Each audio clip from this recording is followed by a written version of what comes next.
దేశం మొత్తం మీదున్న best gold sellers, best designs ఇప్పుడు హైదరాబాద్ లో pan India jewel show. Don't miss it. నమస్తే అమ్మా. నమస్తే అమ్మా.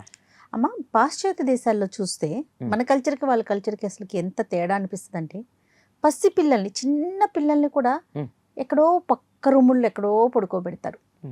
డే అంతా ఎలా ఉంటుందో ఏమో మనకు తెలియదు, కానీ పడుకునే సమయానికి మాత్రం మనకి ఎలా అలవాటు, పక్కన పడుకోబెట్టుకొని ఒక కథ చెప్పో, ఒక మంచి విషయం చెప్పో, జోకొట్టో దగ్గరికి హత్తుకొని పడుకొని పెట్టుకునే అలవాటు మనకుంటుంది, పాపైనా బాబైనా. అయితే దీనికి ఒక లిమిటేషన్ ఉందా? అంటే ఈ టైం వరకు, ఈ వయసు వచ్చే వరకు తల్లిదండ్రుల మధ్యలో ఉండొచ్చు, ఈ వయసు దాటాక వాళ్ళని సపరేట్ చేయాలి అనేది. తర్వాత పాప బాబు ఉన్నారనుకోండి, జనరల్గా ఒక మంచం మీద పడుకోబెడతాం, కానీ ఒక వయసు వచ్చాక వాళ్ళని సపరేట్ చేయాలి కదా, దానికి ఎట్లా? దీనివల్ల అసలు వచ్చే నష్టాలు ఏంటి, లాభాలు ఏంటమ్మా? లాభ నష్టాల గురించి కాదు, కానీ సహజమైనటువంటి లక్షణాలు కొన్ని మనం చెప్పుకోవచ్చు. అమ్మా, బిడ్డ తల్లి గర్భంలో ఉన్నప్పుడు ఒక భద్రతా భావం ఉంటుంది, బయటకు వచ్చాక భద్రత లేదు. అందుకని పిల్లలు ఏడుస్తుంటే ఏం చేస్తారు, దగ్గరికి తీసుకుంటాం. అవును, అప్పుడు ఆ భద్రత వస్తుంది. ఆ ఉమ్మ నీరు కదులుతూ ఉన్నప్పుడు అని శబ్దం వస్తుంది. అందుకని వాళ్ళకి అదే వాతావరణం కలిగించి యు ఆర్ స్టిల్ సేఫ్ అని చెప్పడానికి హాయి అని పడతాం. అండంలో విషయం అది. ఓ ఓకే. అంటే ఆ శబ్దం వినంగానే నేను ఇంకా అక్కడే ఉన్నాను, సేఫ్ గా ఉన్నాను. ఇలా ముడుచుకునే పడుకుంటారు కదా పిల్లలు సాధారణంగా, ఇలా ముడుచుకుని ఆ శబ్దం గనక వినపడి వెచ్చగా ఏదన్నా తగులుతూ ఉంటే నేను అక్కడే ఉన్నాను, ఐఎమ్ సేఫ్ అన్న ఫీలింగ్ వస్తుంది.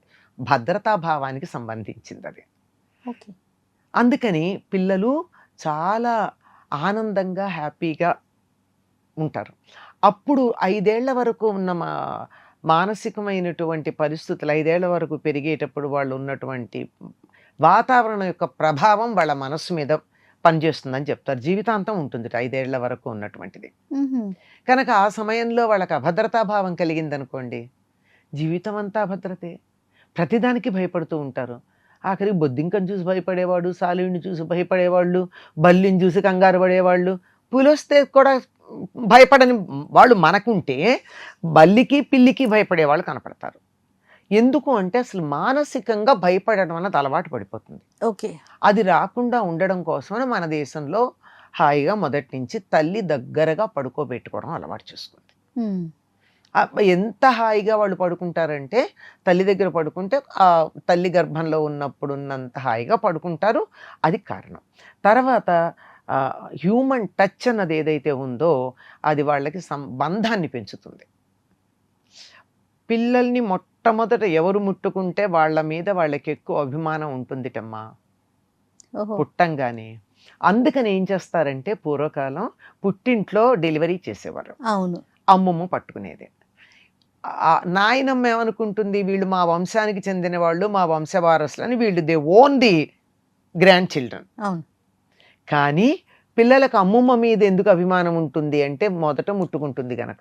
అలా కానీ మొట్టమొదట పుట్టంగానే ముట్టుకోకపోయి ఉంటే మాత్రం అమ్మ పుట్టింటి వాళ్ళ వైపు పిల్లలకు కూడా ప్రేమలు ఉంటాం. రియల్లీ అమ్మా?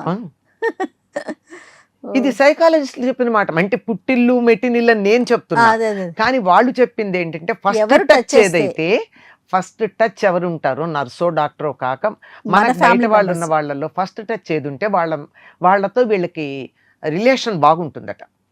Emotional touch. ఎవరి దగ్గర పడుకుంటూ ఉంటారో, శారీరకంగా దగ్గరగా పడుకోవడం పసితనంలో, వాళ్ళతో వాళ్ళకి అటాచ్మెంట్ ఉంటుంది, ఎమోషనల్ అటాచ్మెంట్. అంటే భద్రతాభావం కలిగిస్తారు గనక. అందువల్ల పిల్లల్ని దగ్గర పడుకోబెట్టుకునేటటువంటి అలవాటు ఉంది. తర్వాత ఇంకొకటి మీరు గమనించారో లేదో, వాళ్ళు క్రిబ్ డెత్స్ అని చెప్తూ ఉంటారు. అంటే పిల్లల్ని పడుకోబెట్టేదాన్ని క్రిబ్ అంటారు కదా. అందులో లేచేటప్పటికి పిల్లలు చనిపోయి ఉంటారు. కారణం ఏమిటని వాళ్ళు ఎన్నో పరిశోధనలు చేశారు. ఎన్ని చేసినా కారణం తెలియదు. దట్ ఈస్ మిస్టీరియస్ అని చెప్పి వదిలేశారు. భారతదేశంలో ఎందుకు లేవు అవి? చాలా తక్కువ మనకి. ఎందుకు లేవు అంటే, పిల్లల దగ్గర పెద్దవాళ్ళు ఉన్నారు, వాళ్ళకు వచ్చే చిన్న మార్పును కూడా వీళ్ళు గమనించి దాన్ని అడ్జస్ట్ చేయగలరు. గాలి పీల్చుకోలేకపోవడము, ఉక్కిరి బిక్కిరి అవ్వడము, శ్లేష్మం లాంటిది గొంతుకు అడ్డుపడడం, ఏమైందో మనకి తెలియదు. అట్లాంటివి ఏమీ లేకుండా ఎప్పటికప్పుడు, పైగా భుజం మీద ఇట్లా, వీపు మీద ఇట్లా అనేటప్పటికల్లా లంగ్స్లో ఏదన్నా అడ్డుకుంటే కింద బయటకు వచ్చేస్తూ ఉంటుంది. కనుక దగ్గర పడుకోబెట్టుకోవడం అన్నది ఒక ఏడాది దాకా పిల్లల్ని దగ్గర పడుకోబెట్టుకోవడం మన వాళ్ళు తప్పనిసరిగా చేయాల్సినటువంటి మాట అని చెప్పారు. అవునమ్మా. అది మరి ఇప్పుడిప్పుడు పాశ్చాత్య దేశాల్లో ఒప్పుకుంటున్నారు పిల్లల్ని దగ్గర దగ్గర పడుకోబెట్టుకోవాలి పడుకోబెట్టుకోవాలి. అని. ఆహా. పిల్లలు మాట వినటం లేదు, పేచీ పెడుతున్నారు, మొండితనంగా ఉంటున్నారు, ఒక రకంగా మనం ఏమంటామంటే ఆ, పిచ్చిగా ఏడుస్తూ ఉంటారు కారణం ఏం లేకుండా. క్రాంకీగా. క్రాంకీగా ఏడుస్తున్నారు అంటే దానికి మెడిసిన్ వాళ్ళు ఏం చెప్పారంటే 10 hugs and 100 kisses అని చెప్పారు. Yes, అవును. విన్నారు కదా మీరు? విన్నాను. అంటే వాళ్ళని ముద్దు పెట్టుకోవడం, దగ్గరగా ఇలా తీసుకోవడం వల్ల వాళ్ళకి ఆ అది భద్రతా పోతుంది. భావం వచ్చి ఆ చిక్కాకు పోతుంది. మనం పెంకితనం అంటాం కదా. ఆ, అదే పెంకిగా ఏడుస్తున్నారు అన్నప్పుడు కారణం తెలియదు, ఏమీ ఉండదు. అవును. అట్లాంటప్పుడు ఈ వాళ్ళు చెప్పిన సొల్యూషన్ ఇదేమిటి, మనం అంత దాకా రానియకుండానే హాయిగా రోజు దగ్గర పడుకోబెట్టుకునే పద్ధతి మనకుంది. ఓకే. ఇది ఏడాది దాకా తప్పనిసరిగా తల్లి దగ్గర పాలు తాగేటంత కాలం దగ్గర పడుకోబెట్టుకోవడం అన్నది అవసరం. తర్వాత బాటిల్ మిల్క్ ఇచ్చేటప్పుడు కూడా తల్లి ఒళ్ళో పడుకోబెట్టుకుని దగ్గరగా ఆ బాటిల్ తన బాడీకి అంటించుకుని ఇవ్వడం పిల్లలు చాలా ఎంజాయ్ చేస్తారట. ఓకే. అలా చేస్తారని చెప్తారు. కనుక అప్పటి వరకు తప్పనిసరిగా పడుకోబెట్టుకుంటారు. ఇంకా తర్వాత మాత్రం నెమ్మదిగా తల్లి కానీ ఎవరు కానీ దగ్గర లేకుండా పడుకోబెట్టడం అన్నది అలవాటు చేయాలి. ఎలా నిద్రపోయే వరకు, నిద్ర పట్టే వరకు పక్కన ఉండొచ్చు, నిద్రపోయాక మాత్రం వాళ్ళంతటి వాళ్ళు పడుకోవడం అలవాటు చేయడం అన్నది వాళ్ళకి వ్యక్తిగతంగా మంచిది. ఎలా అమ్మా? ఎందుకంటే వాళ్ళంతటి వాళ్ళు భయపడకుండా ఉండడం, పక్కన ఎవరు ఏ కారణంగా లేకపోతే కూడా ఉలిక్కి పడి భయపడకుండా ఉండడం. అంటే ఇది కూడా వేరే గదుల్లో పడుకోబెట్టరమ్మా మన దేశంలో. అవును. పక్కనే ఇంకో మంచం మీద పడుకోబెడతారు, కానీ వేరే గదుల్లో పడుకోబెట్టి వాళ్ళు భయపడిపోయి కంగారు పడి వీళ్ళు ఒళ్ళుపై తెలియకుండా నిద్రపోయి. అవునవును. పేరెంట్స్ కూడా ఒక్కోసారి అలా ఉండొచ్చు, తప్పేం అనలేం కదా, అలిసిపోయి ఉంటారు, ఏదో కారణంగా పడుకుంటారు. అట్లాంటప్పుడు బిడ్డకి ఏదన్నా అయితే ఎలా తెలుస్తుంది, ఏ చేమో దోమో కుట్టిందనుకో ఎలా తెలుస్తుంది? దగ్గర వాళ్ళంతటా వాళ్ళు లేచి 5 ఏళ్ళు వచ్చి నాకు చేమ వచ్చిందనో దోమ వచ్చిందనో టాయిలెట్ వచ్చిందనో వాళ్ళంతటా వాళ్ళు లేచి వచ్చి చెప్పే వయసు వచ్చేదాకా వాళ్ళ గదిలోనే వాళ్ళ కనుసన్నల్లోనే పడుకోబెట్టుకోవడం మంచిది. దగ్గర పడుకోబెట్టుకోవాల్సిన అవసరం లేదు. ఒక ఏడాది దాటిన తర్వాత వాళ్ళంతటి వాళ్ళు పక్కన పడుకోబెట్టుకోవచ్చు. కాస్త ఒక 10 ఏళ్ళు దాటిన తర్వాత మాత్రం సపరేట్ చేయొచ్చు. సెపరేట్ గానే ఉండాలమ్మా. అసలు వాళ్ళు పడుకున్న పొజిషన్ లో తల్లిదండ్రులను కూడా చూడకుండా ఉండడమే మంచిది. ఎందుకంటే బట్టలు అటు ఇటు పెడతాయి, వస్తాయి, అవన్నీ దూరంగా. పాప బాబు ఉన్నా కూడా వాళ్ళు కూడా సపరేట్ చేయాలి. వాళ్ళని అసలు ఎట్టి పరిస్థితిలో దగ్గర పడుకోబెట్టుకొని రమ్మా. మగ పిల్లలు ఆడపిల్ల గనక అయినట్టయితే వాళ్ళని చెరో మంచం మీద, ఒక గదిలో ఉన్న చెరో మంచం మీద, అది కూడా 10-12 ఏళ్ల వరకే, తర్వాత ఒక గదిలో కూడా తక్కువే.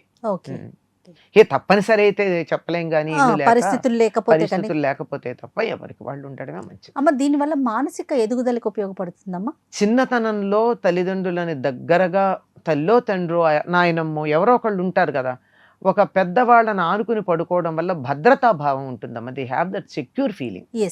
భయం లేకుండా చక్కగా ఉండడం అనేది ఉంటుంది. ఆ తర్వాత కానీ ఉంటే వాళ్ళు భద్రతా భావం కాదు, కానీ 10 ఏళ్ళు వచ్చినా ఎవరో ఒకళ్ళ పక్కన పడుకోవాలి అని కనుక ఉన్నట్టయితే వాళ్ళకి ఎప్పటికీ జీవితంలో పిరికి వాళ్ళుగానే మిగిలిపోతారు తప్ప ధైర్యంగా ముందుకు సాగలేరు. రైట్. నమస్తే. నమస్తే. And for more videos, please subscribe to iDream. Please subscribe to iDream. Please subscribe iDream. And please subscribe to iDream. For more videos, subscribe to iDream. please like, share and subscribe to the channel. Congratulations, iDream. Subscribe to iDream. Subscribe to iDream. So subscribe to iDream Media. iDream team andarki huge congratulations. Please subscribe iDream Media. Please subscribe to iDream. Subscribe iDream. Please subscribe to iDream. iDream అంటే నా కళల ఛానల్ను subscribe చేసుకున్న నోరు తిరుగుతలేదు, మీరైతే గంట గుర్తు కొట్టండి. For more such videos, please subscribe to iDream. Subscribe to iDream. Please subscribe to iDream. Please subscribe iDream Media. Please do subscribe to iDream. Please subscribe to iDream Media. For best entertainment and information, please subscribe iDream. And don't forget to subscribe to iDream.